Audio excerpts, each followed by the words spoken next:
Hola, ¿qué tal? Muy buenas tardes, sean bienvenidos a este espacio que con muchísimo gusto comparto con los abogados de Gallardo Law Firm para hablar de inmigración de lunes a viernes a las 5 en punto de la tarde. Estamos aquí para todos ustedes para brindar este servicio completamente gratuito a nuestra comunidad. Y en el día de hoy les tengo una historia bueno, se han repetido bastante, pero una en específico porque puede ser la diferencia entre un parol y un I-220A en la frontera. Consejos clave para el miedo creíble. Hay 22,000 cubanos que pasaron el mes pasado por la frontera. Aquí, evidentemente, no le vamos a aconsejar a nadie que cruce ilegalmente la frontera, pero sí es importante que, si bien hace unas semanas les decía que no, ninguno estaba recibiendo parol, que le estaban dando I-220A, orden de deportación, han sido varios los casos de personas a las que ya he conversado con ellas que sí les han dado parol y que después de cruzar irregularmente la frontera, y todo está en la clave del miedo creíble y todo está en la clave del tiempo que pase en detención. Me acompaña el abogado Myron Gallardo, abogado de inmigración y de defensa criminal en Gallardo Law Firm. ¿Cómo está, abogado? Todo bien, Mario. Gracias por la invitación. Con mucho gusto. Abogado, primero contarles que hoy estuve conversando con un inmigrante, en este caso cubano, que estuvo detenido varias semanas en un centro de detención de ICE en Texas después de cruzar la frontera de manera irregular. A este cubano, después de varias semanas, el oficial de inmigración le dijo: usted ha sido, así le dijo, según su testimonio, usted ha sido premiado por haber estado tanto tiempo detenido y le hemos dado este parol. Y le entregó un parol por un año. Entonces, no sé si usted tenga casos similares. Este es el segundo, tercer caso que ya veo relacionado con cruces ilegales. Sí, Mario. Indiscutiblemente sí se ha visto que los oficiales sí le están dando paroles a algunas personas que ellos consideran, recuerden que todo es bajo razones humanitarias, bajo la discreción de ellos pueden otorgar parol. Y sí le están dando parol a algunas personas que están entrando de manera irregular, los están liberando bajo la ley de parol y no con una I-220A. Y esto sí da muchos beneficios a los cubanos específicamente, ya que pueden ajustar al año un día. Y otros beneficios que le pueden dar a los no cubanos es que a través de este parol puedes aplicar un permiso de trabajo por la validez del parol. Ok, también sé que hay muchas personas que han estado recurriendo a ustedes por temas de miedo creíble. ¿Cómo va el asunto del miedo creíble en la frontera? Bueno, Mario, lo del miedo creíble es algo bien delicado. Todas las Ok. personas que están entrando de manera irregular les están haciendo un miedo creíble. Te puedo decir, la gran mayoría, vamos a hablar de un 95%. ¿Qué está pasando? Hay muchas personas, muchas familias que nos están buscando en el último momento para la apelación del miedo creíble porque ya perdió el miedo creíble. Algunos casos pueden ser salvados, otros casos no. ¿Por qué? Porque es muy tarde. No hubo ¿cómo decir? No hubo un asesoramiento a esa persona de cómo hacer su miedo creíble y cometió un error a la hora de hacer su miedo creíble.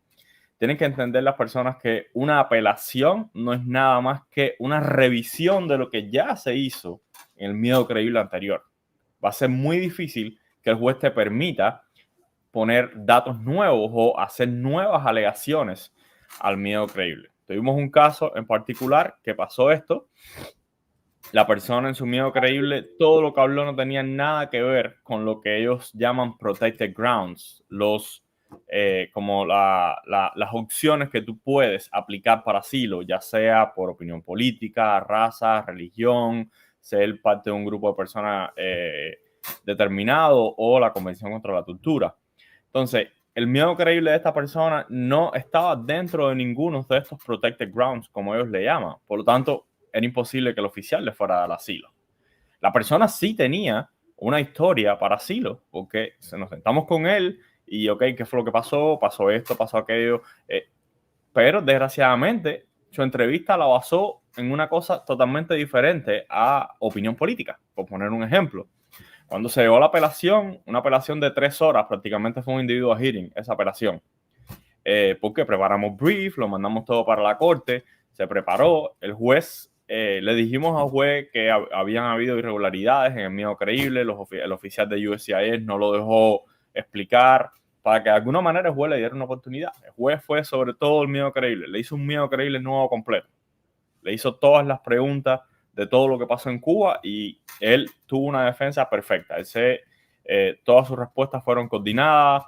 Vaya, que si lo llega a hacer en el primer miedo creíble, como lo hizo en la corte, como lo preparamos, él hubiera ganado su miedo creíble sin ningún tipo de problema.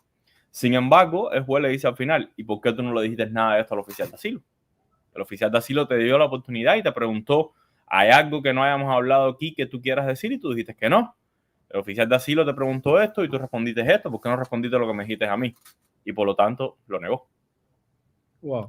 Esa es la importancia de que las personas entiendan de por qué es miedo creíble. Voy a poner un ejemplo muy sencillo. Las personas a veces creen que porque la policía lo está, vamos a decir, hostigando en Cuba o lo está chantajeando en Cuba porque es cuentapropista y quiere coger dinero y que no sé qué más.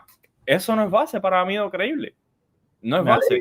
La persona cree que eso... No. En México, en Nicaragua, en Colombia, en todos estos países aquí abajo, está la extorsión 20 veces peor que en Cuba. Se ve peor que en Cuba. Pero ¿cómo tú puedes ayudarte en tu miedo creíble? Tú tienes que demostrar, ok, sí, hubo una extorsión por parte de la policía, o la policía me está hostigando, o va a mi casa todos los días, pero la razón por que la policía está haciendo esto son medidas represivas por mi opinión política en contra del gobierno, porque yo me expresaba en contra del gobierno, porque yo estuve en marcha en contra del gobierno, ¿ok? Siempre tienes que darle matiz de que tú tienes miedo de regresar a tu país por tu opinión política, por tu raza, por discriminación, por tu religión, por ser de un grupo determinado de personas. Si tú no le das ese matiz y no lo llevas ahí, vas a perder el miedo creíble. Ok, y si no le das si le das ese matiz al año y un día, no te quiero ver cogiendo un boleto de avión para regresar a Cuba. Ok, porque también esa es la otra historia. Después no puedes venir con la cara muy dura a mentirle a las autoridades norteamericanas y después irte para Cuba y decir, no, yo cerré mi caso de asilo. Bueno, pues puedes que tengas consecuencias porque justamente ahí está. O sea, tú lo dijiste, tú juraste en una declaración de que a ti te perseguían. Entonces, si tú eres perseguido, tú no regresas al lugar de la persecución a no ser por una causa mucho mayor. Sí, así mismo es, Mario. Es algo bien problemático ahora mismo. Hay 1 millón de personas en la frontera que creen que saben hacerlo, pero a la hora de la verdad, cuando te sientas delante de un oficial de asilo, tú no puedes permitir que el oficial de asilo lleve la conversación. Tú tienes que llevar a ese señor o a esa señora que está en el teléfono, está delante de ti. Tú tienes que lidiar esa conversación, tienes que ser capaz de eso. Si no eres capaz de eso, el oficial de asilo te va a preguntar que con qué juguete tú jugabas en tu país. Literalmente, porque lo hacen así. Y lo hacen así para que pierdas la entrevista medio creíble. Exacto, porque esa es su función. Ellos no están ahí para ser tus amiguitos y decir, dale, venga, pase. No, al contrario. Ellos quieren que tú pierdas. Exactamente.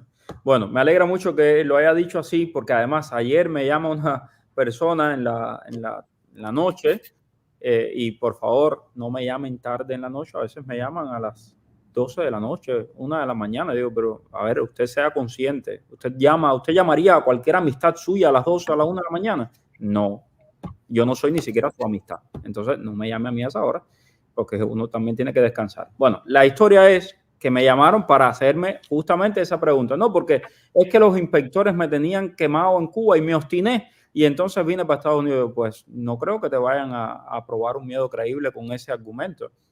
Te invito a que revises los videos, cientos de videos que hemos hecho sobre este tema.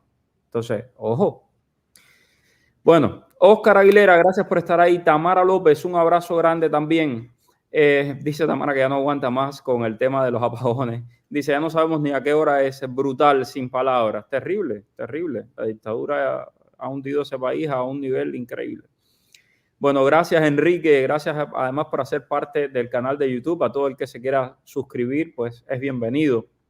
Hola, estoy en New Jersey. Entré en enero por CBP One. Soy cubano. Me dieron fecha de corte para julio. ¿Puedo cerrar la corte?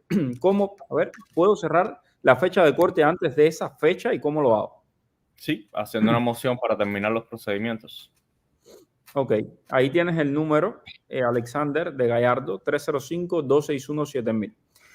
Sigo por acá. Mi esposo hace 89 días hoy y no le ha llegado el permiso de viaje. Enviamos el 7001, pero no sé si lo hicieron bien porque no ha llegado ningún correo ni nada de confirmación. ¿Qué hago? Solamente tienes que esperar. Tienes que esperar por ello. Si no te ha llegado nada, trata de volverlo a enviar. Ok. Tengo, bueno, gracias Orlando, gracias por estar ahí desde tempranito siempre, tú también. Y déjenme revisar acá en TikTok. Tengo a Rey que dice, Mario, gracias por esos lives que nos hacen tanta falta. Gracias a ti, Rey, por ser parte de la comunidad de suscriptores de TikTok.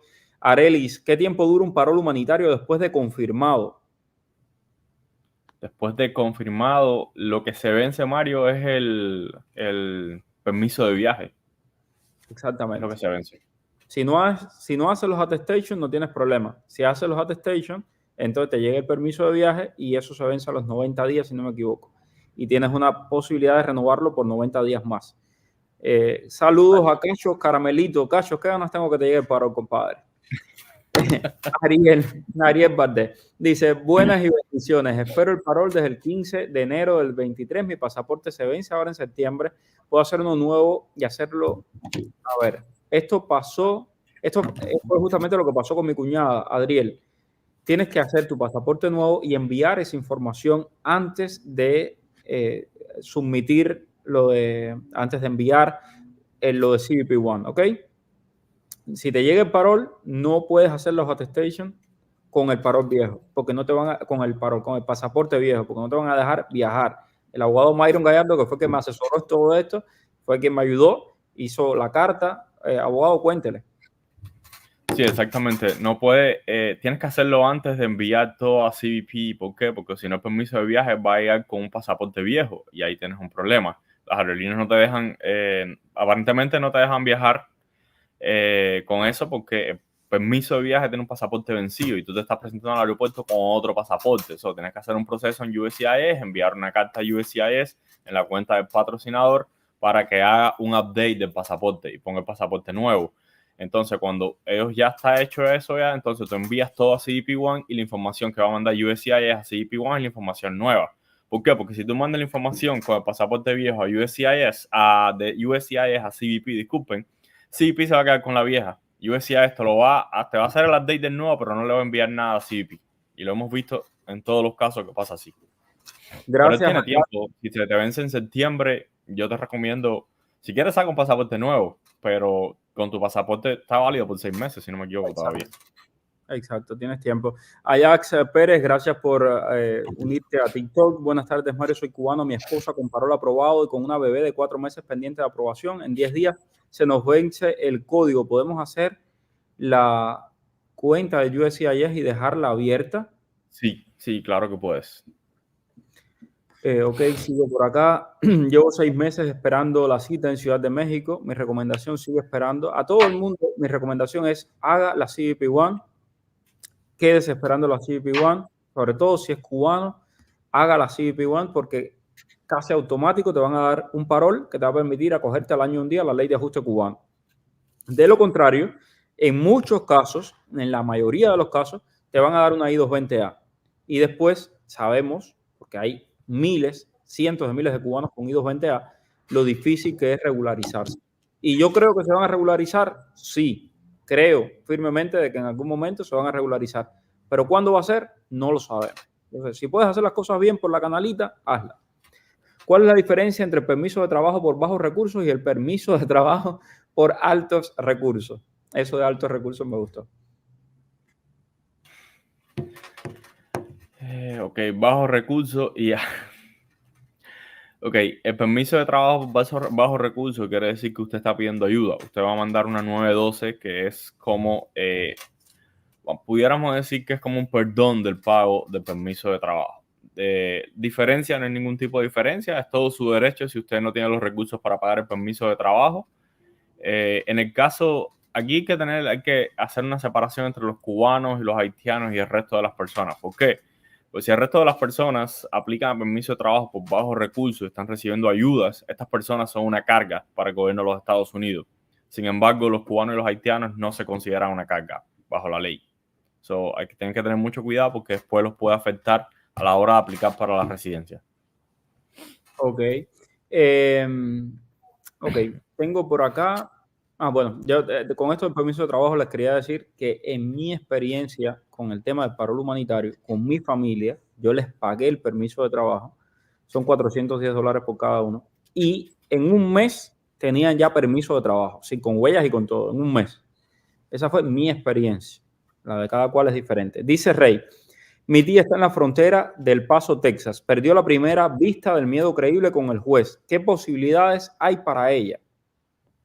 Bueno, si perdió miedo creíble delante del juez, esa es la apelación. Ya tiene una orden de deportación.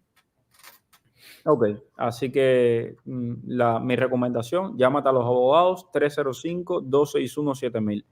Buenas tardes, Mario. Mi niño está aprobado. ¿Cómo puedo poner evidencia de que soy su tutor legal? Y si hay que subir los documentos en inglés. Ok, lo primero, si está aprobado y un menor por la I 134A, tiene que ser agregado a un grupo de viaje. Él solo no lo van a dejar poner una cuenta de USCIS. En el registro somos 6, 3 cubanos, 3 mexicanos. ¿Nos afectará? No tiene por qué afectarte. Buenas tardes, bendiciones. Espero ya lo había leído. Sí, ya lo había leído. Sigo por acá. El 25 de febrero con la CBP nos dieron I-94. ¿Qué debemos hacer ahora? ¿Qué beneficios tenemos? Dios, esta es la pregunta de todos los días. Abogado. Bueno, con la I-94 puedes pedir permiso de trabajo por la validez de la I-94, sacar tu licencia de conducción, sacar tu Social Security al año y un día, aplicar a tu residencia y ojo con tu corte de inmigración. Tienes que cerrar esa corte. Para cuando me aprueben el bebé, hacer la CBP-1 y el grupo de viaje todos juntos, o puedo hacer también la CBP-1 y agregar a mi bebé. No No, entiendo. si haces CBP, después no vas a poder agregar al niño. Ok, Está hablando de la I-134A. ok. No puedes enviar ningún attestation hasta que no agregues al niño. Ok, perfecto. ¿Cuándo hay entrevistas con Núñez Neto? Me temo que muy pronto. ¿Qué va a pasar en 2 semanas? Según los grandes medios de prensa de este país, en 2 semanas el presidente Biden va a estar firmando una orden ejecutiva para hacer casi imposible que la gente pida asilo en la frontera. Entonces, me imagino todo esto en el terreno de la especulación a partir de lo que ya está filtrado, de que muy pronto tendremos al subsecretario Núñez Neto y a muchos más dando entrevistas a los medios contando cuál es la diferencia. Tengo corte cerrada, I-220A, DHS apeló ahora, dice caso pendiente, que venció el tiempo y DHS no presenta escrito. Bueno, te aconsejo que nos llames porque lo que estás diciendo no tiene sentido. Si tu corte está cerrada, está cerrada. Si el DHS apeló al cierre de la corte y no presentó nada, eso está en la corte de apelaciones, pero te recomiendo que nos llames para revisar el caso, a ver qué es lo que está pasando ahí. Aquí te estoy escribiendo el número 305-261-7000. Perfecto. Mi registro está confirmado por mi papá, una amiga y yo, pero mi amiga es venezolana. ¿No tienen problema con eso? De hecho, esta pregunta la respondió el vocero del DHS y dijo que no había ningún problema siempre y cuando tengan vínculos de parentesco, sean amigos, hayan viajado juntos, etc. ¿Todavía hay tiempo de patrocinar a alguien? Sí. ¿Cuánto se debe reportar para pedir a 3 personas desde Cuba o de Cuba? Tienes que buscar la tabla de pobreza. Yo no la tengo a mano, no sé si el abogado se sepa las cifras. No me la sé de memoria, Mario, eso cambia. Ok. Dice, metí paro humanitario un amigo el 29 de abril de 2023. Aún no tenemos ninguna respuesta. Él vive en Perú, es de Venezuela. ¿Qué hay que hacer? Esperar. Solamente esperar. Esperar. Ayer o antes de ayer, alguien me mandó un escrito y además me lo puso así, por favor, comparte esto con la gente, y yo lo compartí en mis historias, para que sepan, yo no pagué ningún centavo, ni un centavo, y me aprobaron a mi familia y era de enero. Lo que hay es que esperar. Y lo mismo me pasó a mí y yo se los he compartido aquí. O sea, no hay que pagarle a nadie, no, nada, hay que esperar, solo esperar. Ok, tengo Ajax, gracias. Mi sobrino fue confirmado y su papá no confirmado y mis ingresos superan por mucho lo necesario. ¿Qué puede hacer Ajax? Esperar a que sea confirmado. Hasta que no esté confirmado no puedo hacer nada. y en este caso no se puede aplicar esto de la 7001, abogado. Tiene que estar confirmado. Ok. Se aplica cuando el permiso de viaje entre la familia no llega. Se le llega a uno y no le llega a otros. Ok. No se sabe nada de por qué los registros estos están desapareciendo. Se supone que por sospechas de fraude. Imagínense, hay registros que tienen 30 personas y evidentemente una familia de 30 personas es muy raro que una familia de 30 personas se vaya y llegue a la frontera pidiendo asilo. Entonces, imagínense. Soy 220A, tengo todas las casillas marcadas. ¿Qué puede pasar? Tengo 2 años en Estados Unidos. Bueno, si eres I-220A, tienes todas las casillas marcadas o no marcadas. Eso hay que revisarlo porque está mal. Tienen que marcar una sola casilla, no marcarlas todas. Eso es un error. Ahora mismo I-220A solamente es la opción de asilo. Opción de asilo, Luis Guillermo, opción de asilo. Esto lo hemos dicho muchas veces. Si usted es I-220A, haga asilo. Haga asilo. Más tarde o más temprano los van a regularizar de una manera o de otra. Yo sé que se van a regularizar todo, pero no se duermen los laureles. No espere a que ocurra un milagro. Tome de su parte, haga su trabajo, haga su asilo y poco a poco vamos a ver cómo sale el asunto. Yo creo que lo más importante es presionar de un lado y de otro entre demócratas y republicanos para la solución de los cubanos. Mario Soy 220A, no corte, dice que no tengo audiencia futura, que está pendiente, esto es bueno. Sí, eso es bueno. Ahora mismo el I-220A más bien vale la pena ganar tiempo con la corte. Dice Raico, mi novia fue detenida y procesada el 11 de julio, al final entró, le dieron I-220A siendo mujer y ni le dejaron hablar, la detuvieron directo a prisión y le entregaron el I-220A. Bueno, el hecho que tú entres y tengas un I-220A, imagínate, eso es una decisión de los oficiales. Los oficiales no están obligados a dar parol, no están obligados a dar I-220A. Es algo completamente discrecional. De hecho, podían incluso haberla deportado, en la realidad. Todo depende del oficial que te toque. Entonces, la recomendación para ella, si fue procesada el 11 de julio, que aplique a su asilo, que haga su asilo. Joven que cruzó la frontera sin CBP, le dieron positivo al miedo creíble, corte en el 2027 y una 235B. ¿Qué significa eso? 235 es Expired Removal. Gana un miedo creíble. Normalmente estas personas de 235 que ganan miedo creíble deben ser liberadas con parol. Ok. Así que recomendación, llámate a los abogados para que vean. A revisar todo eso. Hay que revisar eso. Dice Mario, el juez me cerró bajo corona, pero en el sistema dice que se presentó una apelación y que se venció el tiempo. Bueno, Mario, la verdad, no se entiende muy bien lo que has escrito. Te puso el número de los abogados, por favor, llámalos para que analicen tu caso. Es un caso, al parecer, bastante complejo. Dice otra persona por acá, ¿puedo llenar el I-912 para solicitar el I-765 de mi niño que recibe Medicaid? Sí, lo puedes llenar. Ok, el hijo fue aprobado, el padre denegado, mis ingresos superan por mucho lo necesario. Ajax, tienes que esperar. En ese caso, si el padre fue denegado, yo entendí que estaba esperando todavía. Yo también entendí que estaba esperando, sí. Si fue denegado, vuelve a aplicar. Exacto. Y recuerden que aquí hemos presentado casos de personas que las denegaron, volvieron a aplicar y las aprobaron. Así que no crean que... Sí, porque habían entendido que era que no lo habían aprobado todavía, estaban en espera. Okay. No le llegó, a ver, tengo por aquí a Carmen. Carmen dice, hola, mi hija fue aprobada por el paro de reunificación el 5 de diciembre, pero no le llegó las 3 niñas. ¿A qué correo debe escribir o cómo puede hacer? No le llegó el permiso de viaje a las niñas. Tienes permiso de viaje pendiente. Bueno, primeramente tienes que esperar 40 días, si no me equivoco, antes de contactar por la 7001. ¿Cuáles son los principales argumentos que puede dar un cubano mexicano al presentarse en la cita de CBP-1 para preguntas de miedo creíble? Bueno, tienes que, tú sabes, demostrar miedo creíble de Cuba y de México. De Cuba va a estar puede ser que sea fácil. De México te va a ser bien difícil poder demostrarlo, pero como dije, tienes que buscar los protected ground, que es por la raza, la religión, opinión política, pertenecer a un grupo determinado de personas o la Convención contra la Tortura, si lo logras demostrar.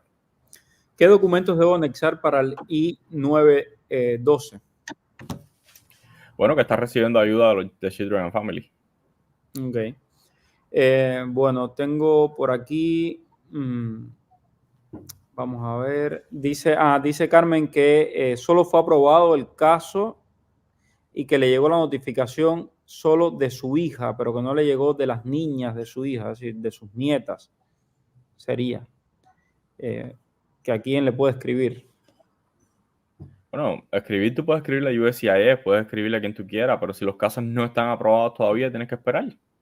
USCIS lo ha dejado claro que I-134A no hay manera de apurar los casos, sea ya por una vía o la otra, tienen que esperar hasta que el caso sea confirmado.